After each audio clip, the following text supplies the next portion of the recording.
শনিবার দুই দেশের পরমাণু কর্মসূচি বা পরিকল্পনা নিয়ে বৈঠক হওয়ার কথা, যে বৈঠক ঘিরে আগ্রহ তুঙ্গে। এইদিকে বৈঠকের আগেই মার্কিন প্রেসিডেন্ট ডোনাল্ড ট্রাম্পের হুঁশিয়ারি, যদি পরমাণু অস্ত্রের দৌড় থেকে না সরে ইরান, তাহলে নরকে যেতে হবে তাদের। হোয়াইট হাউসের প্রেস সচিব ক্যারোলিন লিভিট জানিয়েছেন, ট্রাম্পের চূড়ান্ত লক্ষ্যই হলো ইরান যাতে পারমাণবিক অস্ত্র অর্জন করতে না পারে। আপাততভাবে সেই জন্য কূটনৈতিক পথে অবলম্বন করছেন তিনি, কিন্তু আলোচনায় সুরাহা না হলে কি পথ খোলা আছে তার কথায় উনি ইরানকে পরিষ্কার বুঝিয়ে দিয়েছেন, সব পথই খোলা রয়েছে। ইরানকে এবার বেছে নিতে হবে তারা কি চায়, হয় প্রেসিডেন্ট ট্রাম্পের দাবি মেনে নিক অথবা নরকে যাক। প্রেসিডেন্ট এটা বুঝিয়ে দিয়েছেন, এবার তিনি অত্যন্ত কঠোর হবে। 2015-তে হওয়া চুক্তিতে ইরান জানায় যে কোনো রকমের পরমাণু কার্যক্রম তারা বন্ধ রেখেছে, কিন্তু 2018 সালে চুক্তি থেকে সরিয়ে যান তারা। তিনি অভিযোগ করেন, শর্ত না মেনে গোপনে অস্ত্র বানিয়েছেন ইরান। এরপর 2020 সালে ট্রাম্প জানায়, নিহত ইরানের কার্ড কোর্সের কমান্ডার জেনারেল কামেম সোলেইমানি সেই বছর 3 জানুয়ারি ট্রাম্পের নির্দেশে বাগদাদ আন্তর্জাতিক বিমানবন্দরে মার্কিন ড্রোনের উপর হামলা করেন। সোলেইমানি সহ প্রাণ যায় 8 জনের। পাল্টা মার্কিন সেনা ঘটিত রকেট হামলা চালিয়েছিল ইরানের সেনা। সেই থেকেই দুই দেশের মধ্যে সাংঘাতিক তীব্র হয় ঝগড়া।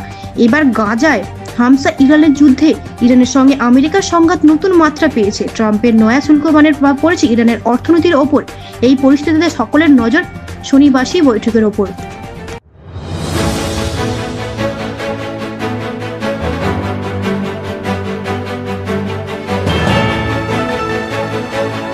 বিশ্বের একাধিক দেশের উপরে বিরাট হারে শুল্ক বসিয়ে আপাতত 90 দিনের জন্য স্থগিত রেখেছেন মার্কিন প্রেসিডেন্ট ডোনাল্ড ট্রাম্প। কিন্তু চীনের বিষয়ে তার অবস্থান একেবারে উল্টো। অতিরিক্ত 125% শুল্ক চাপিয়েছেন বেজিং এর উপরে। এবার পাল্টা জবাব দিল চীনও। শুক্রবারই তারা ঘোষণা করেছেন, মার্কিন যুক্ত পণ্যের উপরে অতিরিক্ত 125% শুল্ক তারাও চাপাবে। এই ঘোষণার সঙ্গেই যুদ্ধ হয় শুল্ক নিয়ে নতুন মোড়। যদিও জিনপি প্রশাসন এবং পদক্ষেপই করবেন সেই ব্যাপারে নিশ্চিত হলেন ওয়াকিবহাল মহল। চীনের অর্থমন্ত্রক এবং বিবৃতি জানিয়েছেন, চীনের ওপর অস্বাভাবিক হারে উচ্চ শুল্ক আরোপের মাধ্যমে আমেরিকা আন্তর্জাতিক বাণিজ্য নিয়ম অর্থনীতির আইনে গুরুতর লঙ্ঘন করেছেন। এবার চীনও পাল্টা শুল্ক চাপাচ্ছে, আর তার লগ্ন শনিবার থেকেই। প্রসঙ্গত 2 এপ্রিল চীনের ওপর 34% পারস্পরিক শুল্ক চাপিয়েছিলেন আমেরিকা, আর পাল্টা পদক্ষেপ করেন চীনও। একই হারে শুল্ক চাপানো হয় মার্কিন পণ্যে। চীনের এই পদক্ষেপের ওপর ট্রাম্প হুঁশিয়ারি দেন চীনকে, যদি শুল্ক প্রত্যাহার না করে তাহলে মঙ্গলবারে তারা 50% শুল্ক আরো বেশি চাপাবে। সেই মতো মঙ্গলবার বেজিং এর উপরে চাপানো হয় 50% এক্সট্রা শুল্ক। শুরুতেই 20% শুল্কতেই ছিল, বাড়তি এখন 38%। সেই নিয়ে মোট শুল্কের বোঝা 104% বৃদ্ধি পেয়েছে।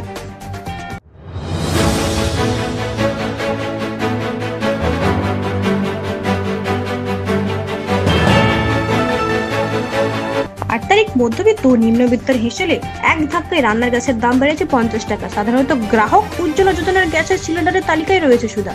সেই দাম বৃদ্ধির প্রতিবাদে রাস্তায় তৃণমূল। কলকাতায় রাস্তায় উনুনে রুটি সেকে প্রতিবাদ জানালেন রাজ্যের মন্ত্রী চন্দ্রিমা ভট্টাচার্য। পাশে আরো একটি উনুনে হলো তরকারি। বৃহস্পতিবার দুপুর বেলায় কলকাতার রাস্তায় দলে প্রণমিলা নেমে মন্ত্রী চন্দ্রিমা তিনি রুটি বেলার সঙ্গে সঙ্গে কটাক্ষ করে গান গাইলেন, কি আনন্দ আকাশে বাতাসে। সাংবাদিকদের মুখোমুখি হয়ে মন্ত্রী বললেন, লুট চালাচ্ছেন এখন মোদী সরকার। এতদিন শুধু এলপিজি গ্যাসের দাম বেড়েছিল, উজ্জ্বলা যোজনার অন্তর্গত গরিবদেরও এখন সেই কষ্টের সম্মুখীন হতে হচ্ছে। উল্লেখ্য, এপ্রিল মাসের 8 তারিখ মধ্যবিত্ত নিম্নবিত্ত হেসেলে চাপ বাড়িয়ে এলাকাকে গ্যাসের দাম বাড়িয়েছে। প্রধানমন্ত্রীর সাথে প্রকল্প উজ্জ্বলা যোজনার ক্ষেত্রেও দাম বাড়ানো হয়, যদিও এই প্রকল্পের অধীনে থাকা গ্রাহকরা এখন ভীষণ ভীতু। এতদিন রান্নার গ্যাসের দাম ছিল 829 টাকা, এখন বেড়ে গেছে 897 টাকা। এর আগে এ নিয়ে সোমবার এক্স হেলেন্ডের কেন্দ্রের বিরুদ্ধে তোপ লেগিয়েছিলেন মুখ্যমন্ত্রী মমতা বন্দ্যোপাধ্যায়। তিনি লিখেছিলেন, মোদী সরকার বিকাশের প্রকৃত অর্থ ভারতীয় শেষ সম্বলনটা শুষে নেওয়া। জীবনদায়ী ঔষধ থেকে পেট্রোল, ডিজেল, রান্না গ্যাসের ওপর নিয়মিত সামগ্রিক হারে বৃদ্ধি। এবার পথে নামবেন তৃণমূল।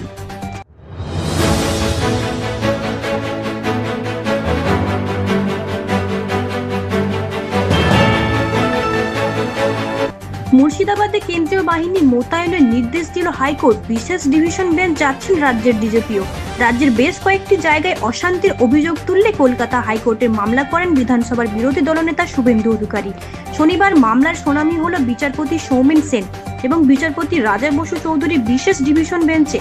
মুর্শিদাবাদে ঘটনায় কেন্দ্রীয় বাহিনী মোতায়েনের নির্দেশ দিল কলকাতা হাইকোর্ট। রাজ্যের বেশ কয়েকটি জায়গায় অশান্তির অভিযোগ তুলে কলকাতা হাইকোর্ট মামলা করেন বিধানসভার বিরোধী দলনেতা শুভেন্দু অধিকারী। শনিবার মামলায় শুনানি হলো বিচারপতি সৌমেন সেন এবং বিচারপতি রাজা বসু চৌধুরী বিশেষ ডিভিশন বেঞ্চে।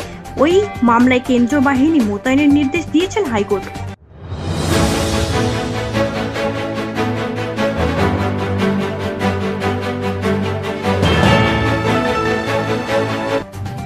শুক্রবার রাতে গোপন সূত্রে খবর পেয়ে অভিযান চালানো হয় মুর্শিদাবাদের রানীনগরের হারুডাঙ্গা গ্রামের কালী মন্দির এলাকায়। সেখান থেকে 4 জনকে গ্রেপ্তার করা হয়। ধৃত 3 বাংলাদেশির নাম জামশেদ আলী, মোহাম্মদ বাবু, আকমল হোসেন। প্রত্যেকেরই বয়স 26 থেকে 27-এর মধ্যে। এদের মধ্যে জামশেদের বাড়ি বাংলাদেশের চাপাই নবাবগঞ্জ জেলার ধুলাউড়ি গ্রামে। অন্য 2 জনের বাড়ি বাংলাদেশের চাপাই নবাবগঞ্জের নাজিপুরে। ধৃত বাংলাদেশি মহিলার নাম প্রকাশ্যে আনেননি পুলিশ। ধৃত ভারতীয় দালালের নাম শরীফুল ইসলাম শেখ। তিনি রানীনগরের শিবনগরের বাসিন্দা। পুলিশ সূত্রে আরো জানা গিয়েছে, চোরা পথের দালালের সাহায্যে এই বাংলাদেশিরা ভারতে প্রবেশ করেন। পুলিশের দাবি, অনুপ্রবেশরা জেরায় জানিয়েছেন তা ভারতীয় দালালের সাহায্যে তারা বাংলাদেশ থেকে ভারতে ঢুকেছিলেন। শিবনগরের শরীফুল ইসলামের সহায়তায় কাজের খোঁজ করেছিলেন বাংলায়। তাদের সঙ্গে আরো কেউ রাজ্যের অনুপ্রবেশ করেছে কিনা তা তদন্ত করছে পুলিশ।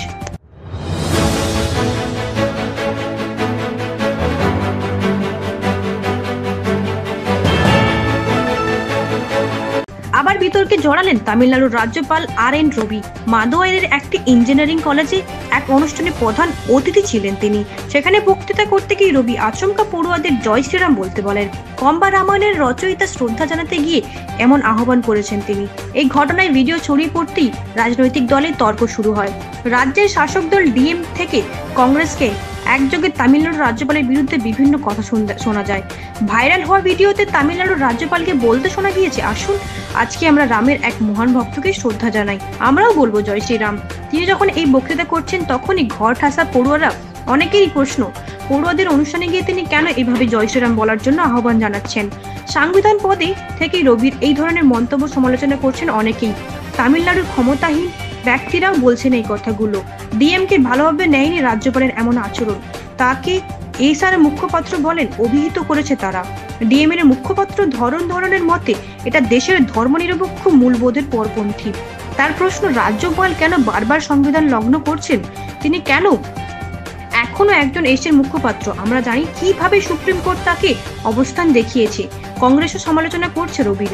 কংগ্রেস বিধায়ক আসান মৌলান বক্তব্য, তামিলনাড়ুর রাজ্যপাল একজন ধর্মীয় নেতার মতো কথা বলছেন, ধর্মীয় মতাদর্শ প্রচার করার চেষ্টা করছেন। তার কথায় তিনি রাজ্যের সর্বোচ্চ পদে রয়েছেন, কিন্তু ওই পদ থেকে তিনি জনধর্মীয় নেতার মতো কথা বলছেন কেন, যা সমস্যা তৈরি করছে। ভারতের বিভিন্ন ধর্ম, বিভিন্ন ভাষা, বিভিন্ন সম্প্রদায় রয়েছে। সেখানে রাজ্যপালের এই ধরনের আচরণ বিভিন্ন বাজে ভাবে কটাক্ষ করছে কংগ্রেসের অভিযোগ। তামিলনাড়ুর রাজ্যপাল বিজেপি এবং RSS এর প্রচারক হয়ে কাজ করছেন তিনি। সোমবার আম্বেদকর জয়ন্তী বিকেলে ধর্মতলায় ওয়াইড চ্যানেলের আইজি প্রাক্তন বিচারপতি আহ্বান জানালেন আন্দোলনকারীদের একটা অংশ। সেখানে বসেই তারা শুনতে চান আইনি পরামর্শ, সেই মতো পরবর্তী পদক্ষেপ করতে চান ওই চাকরিহারারা। সল্টলেকের SSC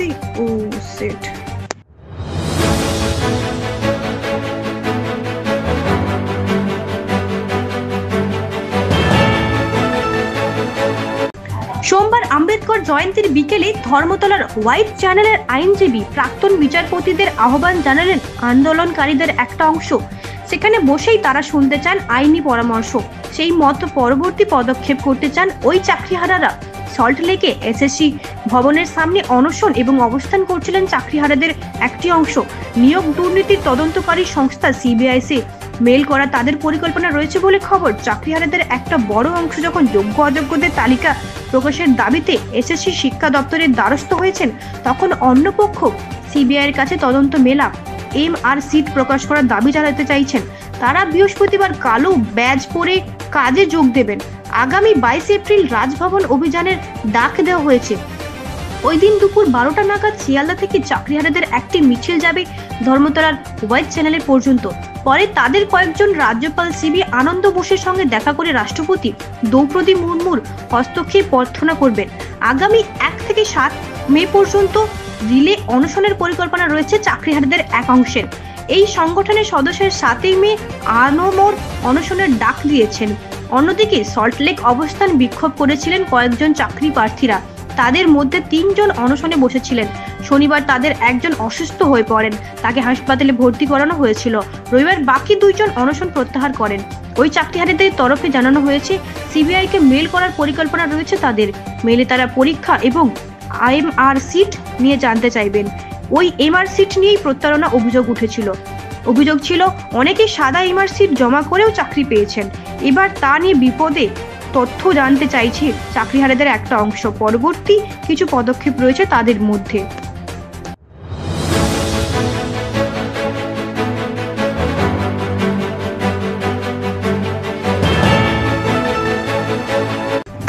অবিশ্বাস্য গোলে ফের চর্চায় রোনাল্ডোর সংখ্যা, তা যেন প্রতিনিয়ত প্রমাণ করে চলেছেন। আল রিয়াদের বিরুদ্ধে ভলি থেকে তার করা দ্বিতীয় গোলের বর্ণনা দিতে গিয়ে ভাষা হারিয়েছেন ফুটবল বিশেষজ্ঞরা। প্রথমার্ধে অবশ্য বারবার কঠিন প্রতিদ্বন্দ্বিতার মুখ পড়তে হয় আল নাসরকে। সংযুক্ত সময়ে ফয়জ সেলেমানির গোলে পিছিয়ে পড়েন রোনাল্ডো। ফের চর্চায় ক্রিশ্চিয়ানো রোনাল্ডো। বয়স জেতার শুধুমাত্র একটা কিন্তু। দ্বিতীয়ার্ধের সম্পর্ক ছবিটি বদলে দেয়। 56 মিনিটের সাদিও মানের পাস থেকে দলকে সমতায় ফেরানোর CR7, কিন্তু চমকের তখনও বাকি ছিল। 68 মিনিটের মাথায় প্রতিপক্ষ ডিফেন্ডারের পায়ে লেগে বল তার কাছে এলেই ডি বক্স থেকে গোলার মতো ভলিতে দৃষ্টিনন্দন গোল করেন রোনাল্ডো। দেখা ছাড়া কিছুই করতে পারেননি গোলরক্ষক। শুধু গোলরক্ষকই নয়, অবাক বিস্ময়ে দেখলেন সারা বিশ্বের দর্শকরাও। 40 বছরের তরুণের ক্যারিয়ারে মোট 933 গোল হয়ে গেল। সৌদি প্রো লিগে এই সংখ্যাটা দাঁড়ালো 72। তবে প্রো লিগ জয়ের সম্ভাবনা অনেকটাই কম রোনাল্ডোদের, কারণ রোনাল্ডোরা 57 পয়েন্ট পেয়ে রয়েছেন তৃতীয় স্থানে। দ্বিতীয় স্থানে আছে আল হিলাল 58 এবং শীর্ষে আছে ইউদি 68 পয়েন্ট। ম্যাচের পরে রোনাল্ডো বলেন, এই মুহূর্ত উপভোগ করতে চাই, এখনই 1000 গোলের লক্ষ্যমাত্র ছোঁয়ার চাপ নিতে চাই না।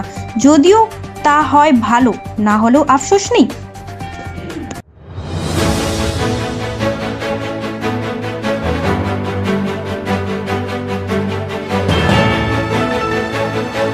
কালীঘাট মন্দিরে স্কাইওয়াক উদ্বোধন করবেন মুখ্যমন্ত্রী মমতা বন্দ্যোপাধ্যায়। সোমবার সন্ধ্যে 7টায় উদ্বোধন হবে। তার আগে সোশ্যাল মিডিয়ায় ভিডিও পোস্ট করলেন খোদ মুখ্যমন্ত্রী।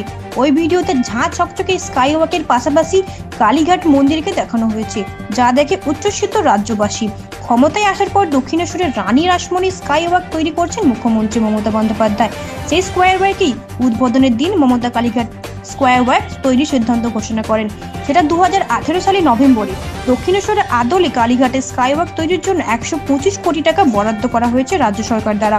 এসিপি মুখার্জি রোড থেকে কালীঘাট টেম্পল রোড পর্যন্ত প্রায় 450 মিটার লম্বা একটি স্কাইওয়াক তৈরির বরাদ্দ দেওয়া হয়। ঠিক হয় স্কাইওয়াক ওঠার জন্য থামবে 3 জোড়া চলমান সিঁড়ি। যদিও শুরুর দিকে দোকানপাট সরানো, হকারদের আপত্তি, এসবের জন্য অনেকটা দেরি হয়েছে। 2021 সালের শেষ পর্যন্ত সময় লেগে যায়। বর্তমানে হুকার পূর্ণবাসের জন্য সমস্যা মিটে গেছে। স্কাইওয়াকের কাজও সম্পূর্ণ, তা মুখ্যমন্ত্রীর সোশ্যাল মিডিয়ার শেয়ার ভিডিওর মাধ্যমে স্পষ্ট। এবার পাল্লা উদ্বোধনের এদিকে কালীঘাট মন্দিরের মাথায় বসানো হয়েছে 3টি সোনার চূড়ো। নিখাত 24 ক্যারেট গোল্ড দিয়ে তৈরি 3টি সোনার চূড়ো। মন্দির কর্তৃপক্ষ সূত্রে খবর, 50 কিলোগ্রাম সোনা ব্যবহার করা হয়েছে মন্দিরের চূড়োয়। সোনার ছোঁয়া লাগলেও আগের স্থাপত্যের বদল করা হয়নি।